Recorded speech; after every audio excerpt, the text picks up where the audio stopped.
Hey YouTube, what's up? This is Master Keylock. I'm just gonna do a little thing that I've been thinking about doing for a while now. I'm gonna do a video about the history of Pokemon. This first video is just gonna be with my knowledge of Pokemon Red and Blue, and Red and Green in Japan, and basically just the first generation. Um,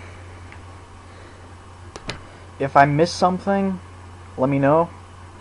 I'll re-record the video, put it up again, and mention that you corrected me, and thank you. But anyway, let's get started.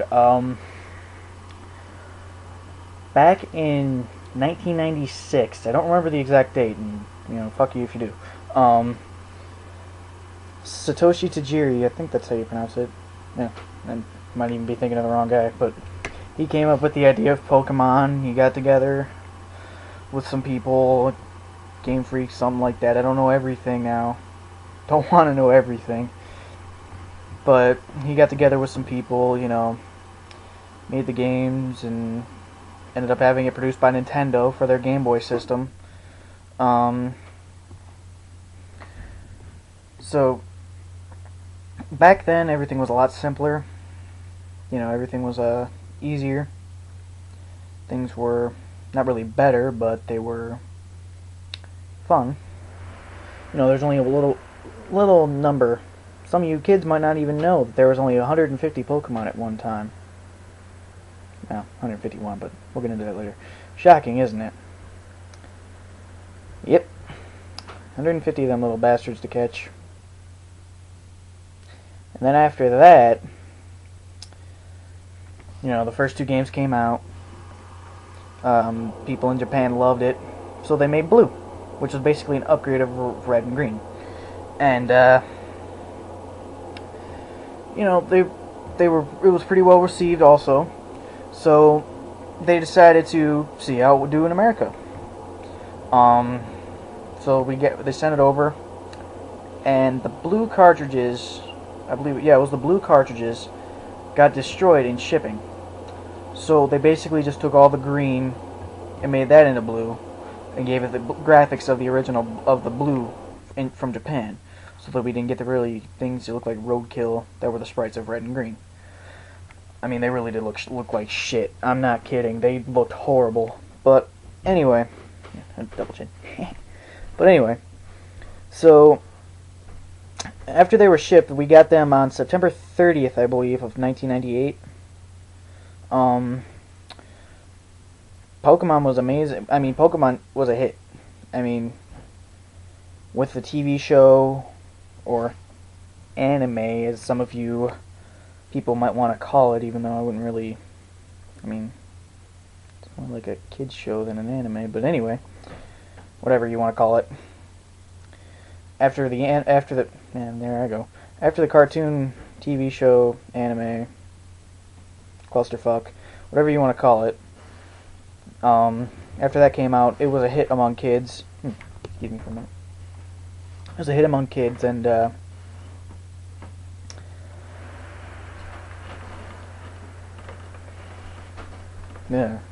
zoned out for a minute. Anyway, it was a hit with kids, and so they were going, "Mommy, Daddy, buy this game for me. I want to play it."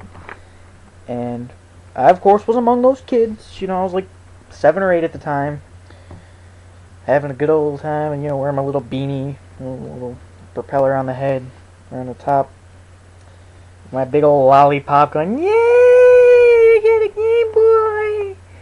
But anyway, yeah, I mean, in '98, the craze was amazing. Every kid on the playground had the game. There was more kids playing Pokemon with link cables, battles, teams of all Charizards that they got by basically sucking their friends off or whatever, because there wasn't breeding at the time. Yeah, kids, there was no breeding in the first generation. But you didn't know that.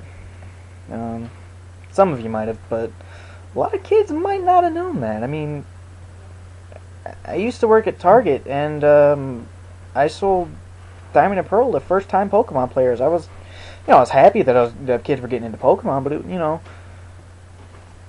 obviously there were younger kids that couldn't have played Red and Blue when they were out because they were probably being born then. Even some too young to have even played Ruby and Sapphire when they were new, which was Generation 3, so I'm getting a little ahead of myself. But you know, there's a lot of kids now that really don't know the origins of Pokemon, which is why I'm doing this. I'm kind of getting off topic. Anyway, sorry about that. Anyway, back to Pokemon. It was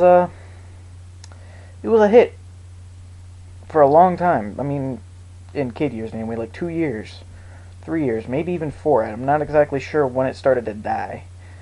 I know it never died for me, but there's some people that say, oh, it's a baby game, even though, you know, these guys would probably get their asses handed to them by 11-year-olds on Shouty or even DS Wi-Fi. Then, of course, there was the Pokemon cards craze at the time. I mean, base set Charizard was one of the most sought-after cards ever.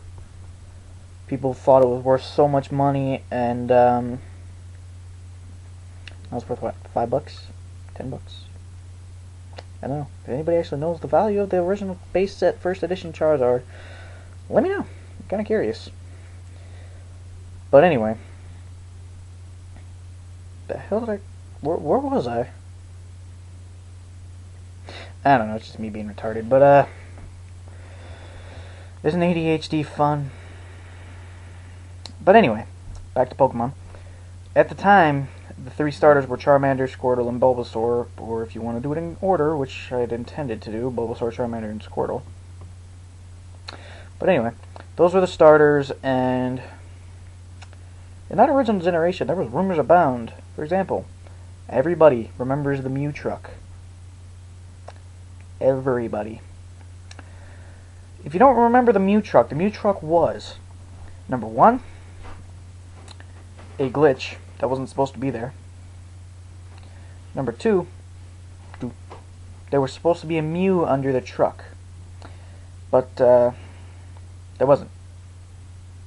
That was about the time of the internet started getting really popular, and of course people were already lying on the internet, saying that they had caught a Mew by talking to the truck. The glitch was you go to the Saint and the SSN, whatever the hell you want to call it, I don't remember. You go to the SSN and you face to the right when you're looking at the game, and you save it and you restart and something or other, and you went down after the SSN when it had gone already, and you could surf and see the truck and talk to it, and you would find a Mew. Not true. While there were Mew in the original game, it was a glitch.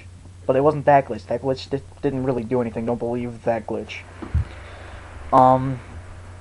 Mew was in the game. Damn, I'm running out of time already. Probably shouldn't have gone off and talked about other crap. Anyway, Mew was in the game. It wasn't really, you weren't really supposed to find it. They didn't know that it was available. They didn't know about these glitches. They didn't know about the Missing No glitch, one of the most famous glitches of Pokemon history. Because you could duplicate your items by, 125 or some crap like that, and don't catch the thing. It'll glitch your game. I tell you. I corrupted so many Pokemon Reds with that damn glitch. I think I remember my dad telling me he bought me 9 copies of the game. Of course, after the first one he was buying them used, and this wasn't like one of those, spoiled kids things. This was if you do, all your chores, you get straight A's, you get, any game of your choice, and I always chose Red because I kept breaking them. But let's see. Well, this is going to be longer than 9. I thought I wasn't going to be able to fill up 10 minutes with just the first generation, but it looks like it's going to be longer than one video. So anyway, Pokemon rocks. Don't really know what else to put without continuing on. In the next video, I guess I'll update maybe tomorrow or something if anybody really wants me to. I don't know. If anybody watches this and they want me to update, maybe tell all the stuff that I remember about Pokemon, all the glitches that I know, everything else that I know about the first generation, because I didn't really tell much. I just kind of rambled.